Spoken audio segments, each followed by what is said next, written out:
DMZ 평화생명 동산이 마련한 하정관과 함께하는 노동인권 강좌 6강 노동의 행복한 사회 시작하겠습니다.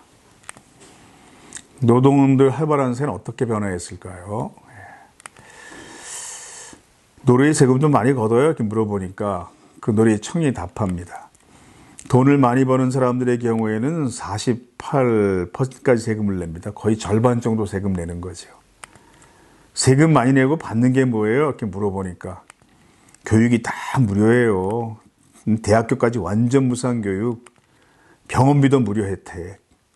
그러니까 한국 사람들이 물어보죠. 모든 병이 다 무료냐고. 병원에 30년 있어야 된다고 하면 30년 공짜로 치료받을 수 있어요. 감기 정도는 치료비를 약간 내는데, 왜냐하면 감기는 그냥 꼭 치료하지 않아도 자연스럽게 앓다가 낫는 질병이기 때문에 감기는 웬만하면 돈을 받는데요. 이런 나라도 꼭 필요한 치료가 아니라고 보기 때문에. 근데 뭐 암 이렇게 반드시 치료가 필요한 질병은 무상 의료가 시행되고 있는 거죠. 노래에서는 인생에 걱정할 필요가 없어요. 좋은 학교에 가라, 돈 많이 벌어라, 돈에 대한 걱정이 필요가 학벌도 없어요. 부모님 부양 이런 거에 대한 부담도 없으니까. 그러니까 한국 청년들이 갑자기 얼굴이 되게 여유로워 보여 이렇게 이제 말을 합니다. 이런 대학까지 무상 교육하는 나라들의 대학 진학률은 우리 절반 정도밖에 되지 않습니다. 이게 이제 청년층의 대졸자 비율 그래프인데요. 맨 위에 노란색이 한국입니다. 그 밑에 하늘색이 미국이고 보라색이 선진국 평균이거든요. 지금 한국처럼 고등학교 졸업하고 대부분 대학 가는 나라가 지구상에 없습니다. 보세요. 비슷한 나라도 없잖아요. 우리만 덜렁게 위에 올라와 있잖아요. 그러면 이런 나라들은 등록금 부담이 없는데 왜 대학에 가지 않을까요? 잘 아시죠? 갈 필요 없으니까 안 가는 겁니다. 대학에 진학하지 않고 노동자의 삶을 선택해도 인간다운 생활이 충분히 가능하기 때문입니다. 한국 언론사 기자가 네덜란드에 가서 한 중학생의 장래망을 물었더니 벽돌견이라고 답했습니다. 그 이유는 무엇이었을까요? 이렇게 답합니다. 벽돌고 일하는 것을 봤는데요. 음악을 하루 종일 크게 들을 수 있더라고요. 나는 음악을 사랑하거든요. 벽돌공에 대해서 평생 음악을 들으며 행복하게 살고 싶습니다. 라고 답했다는 거죠. 그 꿈이 충분히 실현 가능한 이유는 벽돌공의 수입이 대기업 정규직이나 대학 교수와 큰 차이가 없고 이름도 자유롭게 할 수 있기 때문입니다. 물론 이런 사회에도 대기업 정규직 대학 교수가 고임금입니다. 그런데 차이가 크지 않고 또 생계비 중에서 자기가 직접 벌어서 감당해야 되는 비중이 굉장히 낮아요. 그러니까 사임금 비중이 워낙 높으니까. 그러니까 이런 사회는 부자나 가난한 사람의 삶의 모습의 차이가 별로 크지 않습니다. 물론 엄청난 부자는 이 사회도 당연히 있죠. 스웨덴에서 유학하고 돌아온 친구 치과의사가 있는데 그 아내가 이런 이야기를 해줍니다. 스웨덴에서는 경력이 10여 년쯤 된 기술직 노동자가 의사보다 월급이 더 많아. 이렇게 말합니다. 그러니까 이런 사회에도 의사가 고임금입니다. 근데 차이가 크지 않기 때문에 용접공으로 10년 정도 일하면 의사만큼 월급 받게 된다는 거죠. 그래서 스웨덴에서는 의과대학 진학할 수 있는 청소년도 스스로 배관공, 목수, 용접공 등의 직업을 선택한다는 겁니다. 그래서 자기가 살던 동네 이웃에도 보면 부인은 대학 교수인데 남편이 배관공이고 부인은 조선소 용접공인데 남편이 의사고 이런 부분들이 많았다는 거죠. 이것이 바로 직업에 귀천이 없는 겁니다. 귀천이 없으려면 차별이 없어야 돼요. 엄청나게 차별하면서 귀천이 없다. 이건 거짓말이죠. 이런 얘기를 듣고 한국의 청년들이 하는 어리석은 질문이 있습니다. 지금 이 강의 들으시는 여러분의 머릿속에도 떠오르는 의문이기도 할 거예요. 그럼 스웨덴의 의사들은 너무 억울하지 않을까요? 이 질문이 어리석은 이유는 그런 사회에서는 돈을 많이 벌고 싶은 사람이 아니라 고생을 각오하고 인간의 생명을 구하고 싶은 사람이 의사가 되기 때문입니다. 한국 청소년들은 아무리 공부를 잘해도 우리나라 의과대학에 입학하기는 어려울 겁니다. 이렇게 북유럽 나라 의대 교수가 얘기했거든요. 이게 무슨 뜻일까요? 다른 사람보다 공부를 잘하는 사람이 특권을 갖는 것이 공정하다고 생각한다 하는 가치를 갖고 있는 것이 드러나면 선발 과정에서 탈락합니다.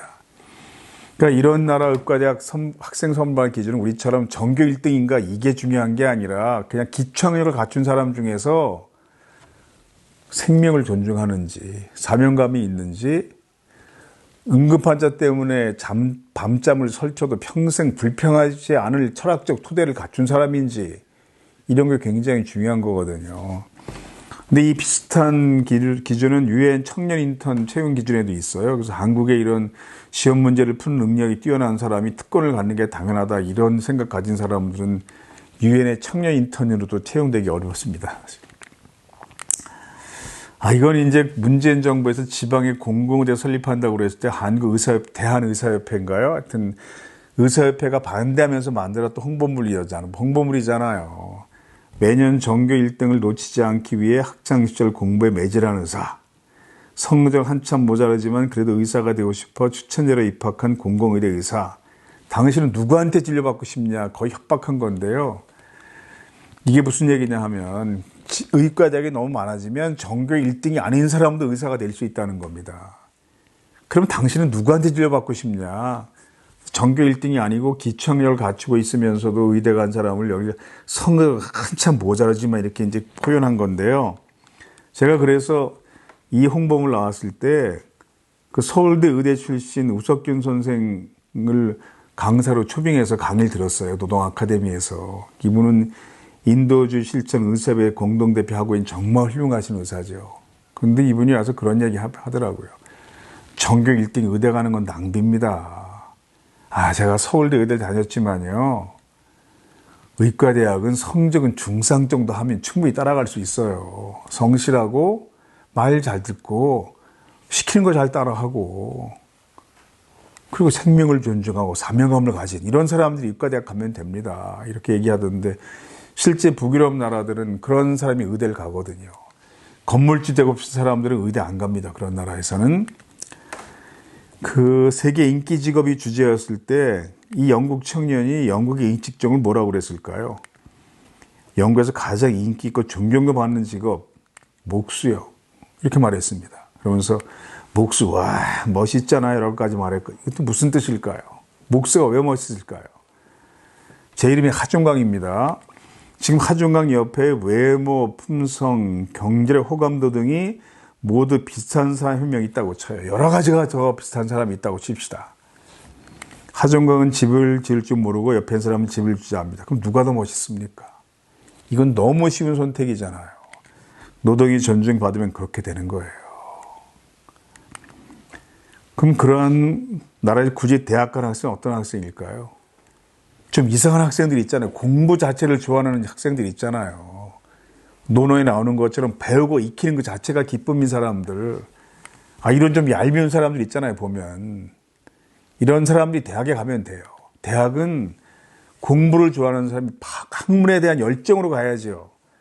우리처럼 공부가 죽도록 싫지만 취직과 경쟁 때문에 억지로 대학을 가야 되는 이건 불행한 사회입니다. 사회 전체적으로 큰 낭비기도 하고 노동자가 존중되는 사회에서는 자녀 교육 문제가 해결이 돼요.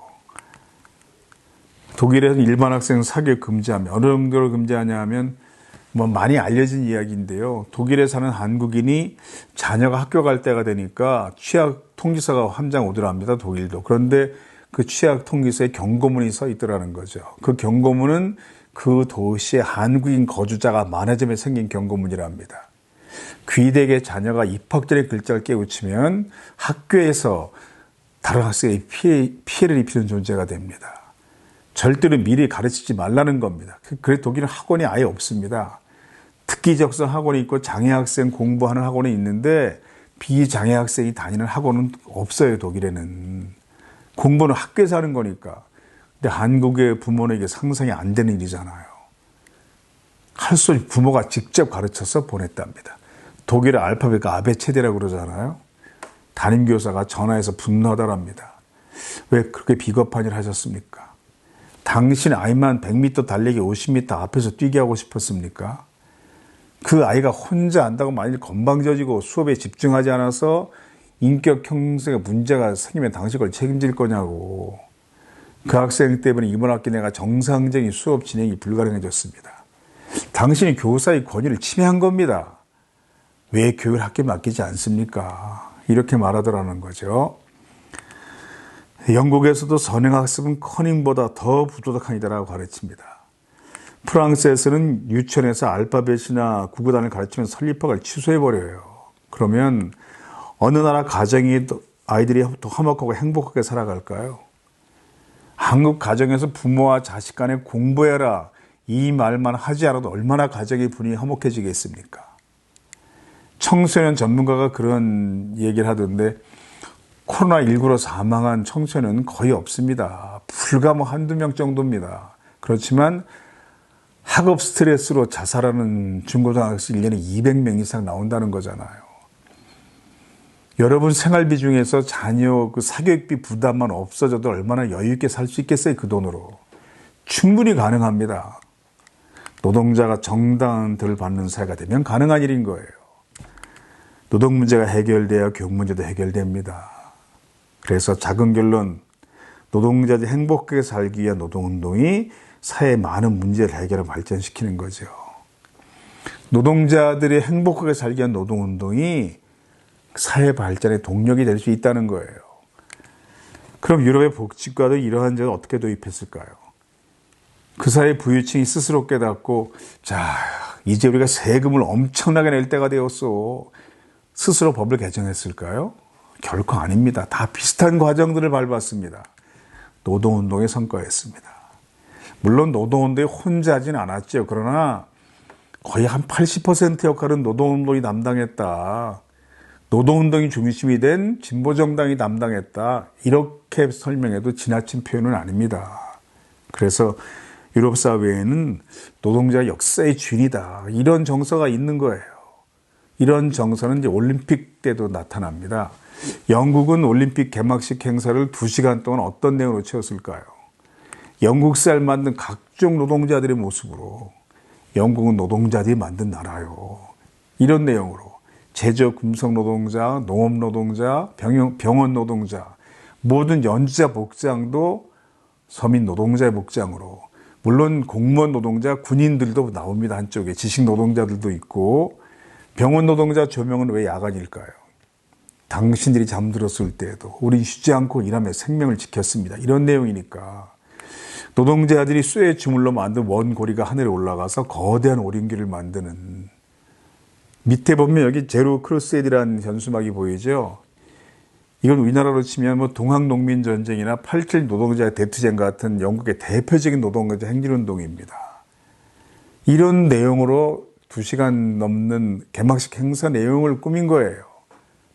노동자 역사의 주인이요. 이런 내용으로. 이런 공연을 그 나라 국왕과 각국 정상 앞에서 할 수 있는 것이 그냥 유럽 보통 나라들의 정서인 겁니다. 사회주의국가도 아니고 빨갱이 사회도 아니고.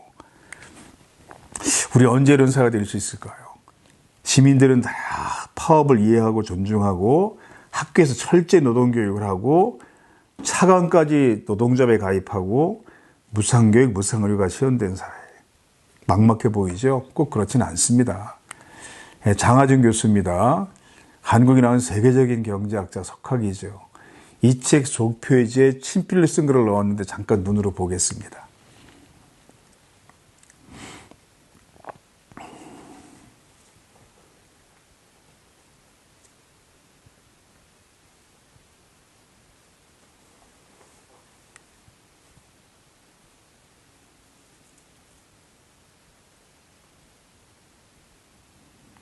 이렇게 써놓고 보니까 얼마나 당연한 얘기입니까, 이게. 그럼 200년 동안, 100년 동안, 50년 동안 누군가 계속 활동을 했다는 뜻입니다. 그 사회에서. 어떤 사람들이었을까요? 지금 이 강의를 듣는 여러분 같은 사람들. 지금 노동운동하는 사람들. 그런 사람들이었습니다. 그러니까 그런 존재는 항상 어느 사회나 있었습니다. 아유, 근데 그게 200년, 100년, 50년 걸리지 않습니까? 그 세월 어떻게 기다립니까? 라고 할지 모르지만 이 세월 동안에 이 세 가지 제도는 바뀌었을까요? 수천, 수만 가지의 제도가 바뀌는 겁니다. 그래서 사람이 굉장히 빠른 속도로 변하고 있는 거예요. 사람이 반드시 변화한다. 제가 지금 바로 증명할 수 있습니다.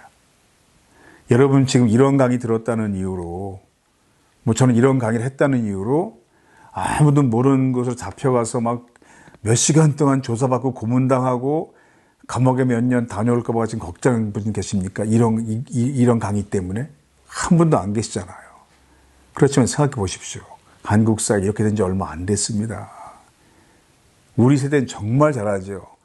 제가 젊어서요, 아무것도 아니고 4번을 잡혀갔습니다. 뭘 대단한 것도 아닙니다. 그때는 그냥 길 가다가 불신검문에 걸렸는데 주머니에서 유인물 한 장이 나와도 구속될 때였으니까. 이게 20살 때 제 모습입니다. 1학년 때 했던 첫 번째 데모입니다. 이게 유실헌법 폐지하라, 구수학생 석방하라, 구 한 번 외치고 결의문 낭독까지 할 수 있었어요. 70년대 우리는. 80년대 복학을 했더니요, 결의문 낭독이 다 끝나기 전에 경찰 병력이 막 들이닥칩니다. 수백 명이. 그래서 유시민 씨는 이런 걸 3분 동안 민주화 외치고 징역 3년 살았다 이렇게 표현한 겁니다. 정말 그땐 그랬거든요.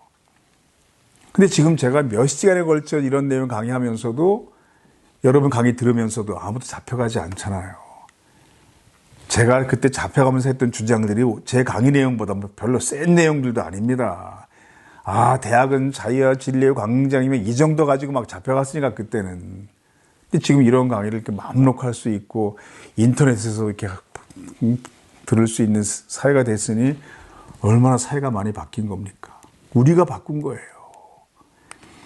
이게 이제 상담소 초창기 때 모습인데요.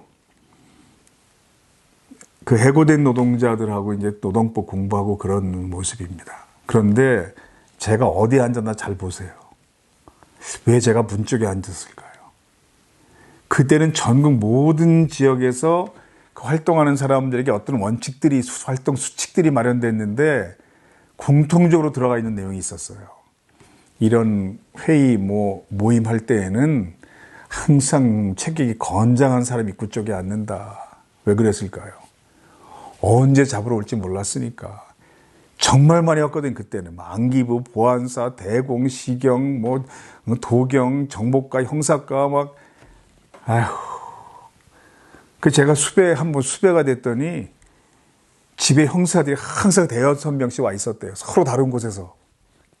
그래서 어머니가 나중에 그러시더라고요. 그 사람들 해먹인 고깃값마도 꽤 많이 들었다. 어머니가 정성을 다해서 대접했답니다, 식사를. 왜 그랬을까요? 나중에 아들이 잡혔을 때 혹시 해코지 할까 봐 섭섭하게 하면. 그래서 그런 말씀 하시던데. 그러니까 이런 거 한번 하려면요, 몇 명이 문 잡고 버틸 동안 몇 명은 창문 넘어 도망가고, 이게 그냥 일상적이었어요, 그때는. 근데 지금은 이런 강의를 이렇게 몇 시간 동안 하면서 아무도 걱정하지 않고 하고 듣잖아요. 그럼 사회가 얼마나 많이 바뀐 겁니까? 우리들이 바꾼 거예요.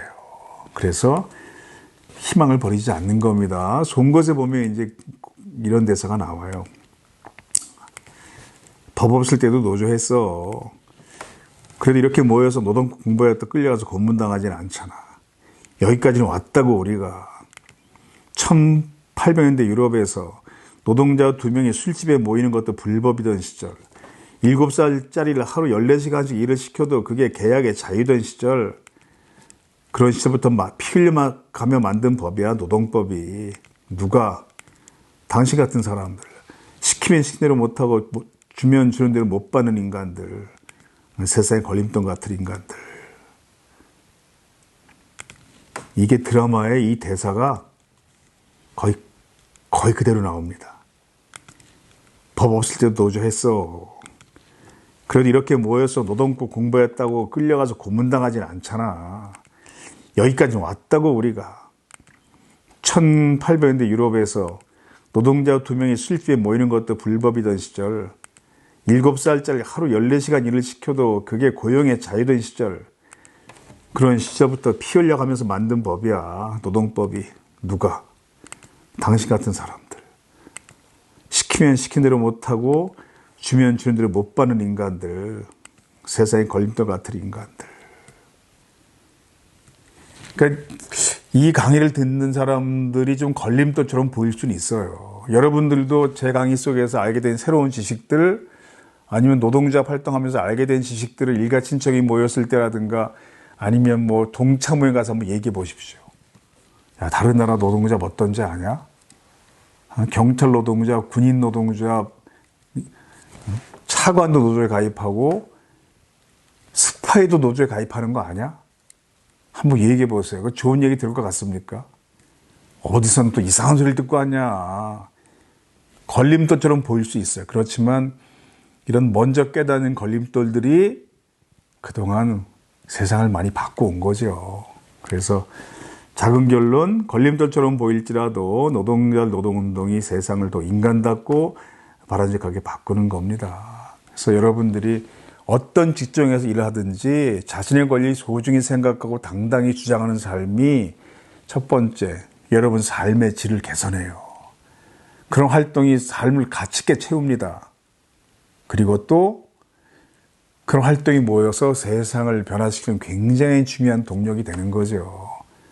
그래서 노동자의 권리 주장하는 삶이 올바른 선택이 될 수 있다는 거죠.